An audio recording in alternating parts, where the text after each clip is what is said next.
Tatlong bagay na dapat mong tanggapin. Halos lahat ng tao nakapanood nito, binabaliwala ang pinakahuli.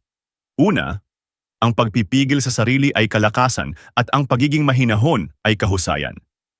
Kailangan mong umabot sa puntong hindi magbabago ang mood mo dahil lang sa kilos ng ibang tao.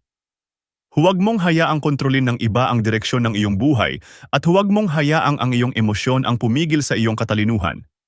Pangalawa, huwag kang matakot gumastos. Lumabas ka at gumastos ng 1,000 sa masasarap na pagkain at inumin. Tapos ano?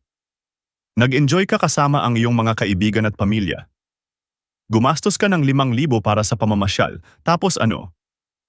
Ang oras mo sa mundong ito ay isang regalo. Maibabalik ang pera, pero hindi mo na maibabalik ang oras, kaya mag-enjoy ka sa buhay. Pangatlo, sa loob ng 3 henerasyon lilipas, lahat ng nakakakilala sa iyo ay pumanaw na.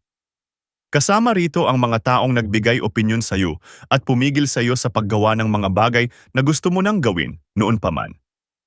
Isipin mo na lang na may kakilala kang nakamit ang bawat pangarap at layunin. Kung nagustuhan mo itong video, mag-comment ka ng 1,000